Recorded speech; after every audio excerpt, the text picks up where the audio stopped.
What was John Kerry doing, Wes? That's the thing that bothers me. What was he up to?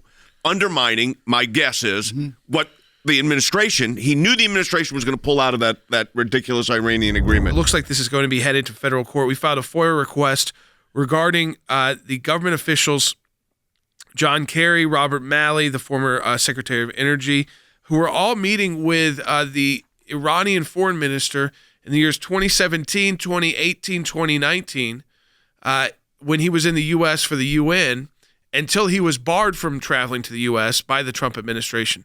So at least for 3 years, they were having ongoing conversations with a foreign government's representative when they were outside of the government.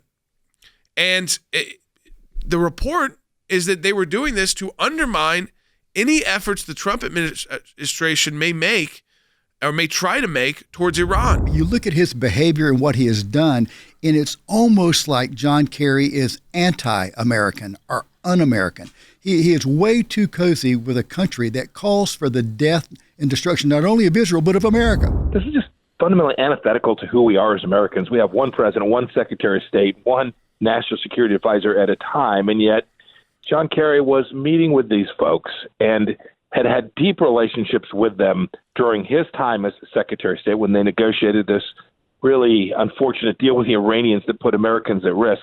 And he was almost certainly sending them the secret signal, which said, just wait, you can wait these guys out. We know they're putting enormous pressure on you, and we know that they have weakened you.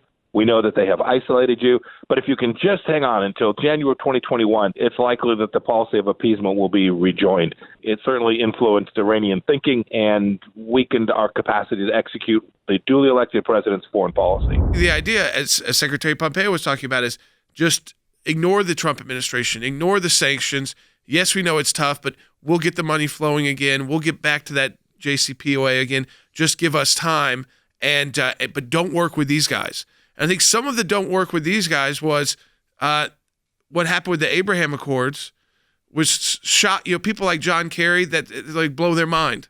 They can't, and they don't want to acknowledge it. They don't want to think that way. So the Trump administration getting into a negotiation with Iran, who knows where that could go to undermine their entire idea of how the world should operate. The irony of this is that they went after the Trump administration, yet they were actively engaged in conversations with the Iranians after we pulled out of the JCPOA. It's like Senator John Kennedy from Louisiana said, with these people, the only standard is a double standard. Because Mike Flynn, who was an incoming national security advisor, who had every reason to reach out to our foreign counterparts, his foreign counterparts. The person, by the way, who brought up the Logan Act was then Vice President Joe Biden. Yeah. And he said that might be a way that we can see to prosecute somebody here for the Logan Act. And that is the very act, that obscure 19th century law that says you cannot conduct foreign policy as a private individual when there's an administration in place to do that. But that's exactly what John Kerry persistently did during the Trump administration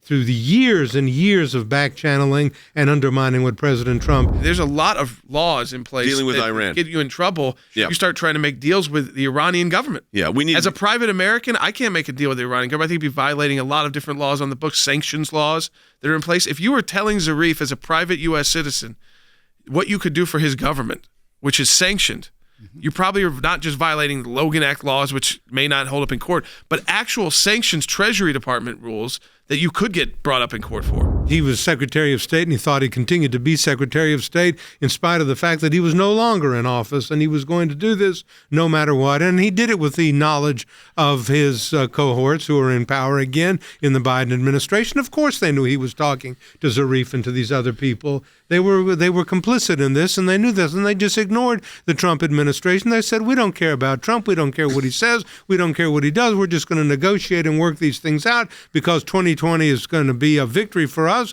and 2021 will be around, and we'll be back in power again. So who cares? We've got our FOIA in, and it looks like that's heading towards a lawsuit to be filed April 5th or right around then against the State Department, because it looks like they are already saying, they can't comply in time with, the law that's put in force so that Americans could get information in the Freedom of Information Act request on their shadow diplomacy, which violates U.S. law, and they try to go after Mike Flynn that way with Iran, of all countries, which is one that violates a lot of sanctions too.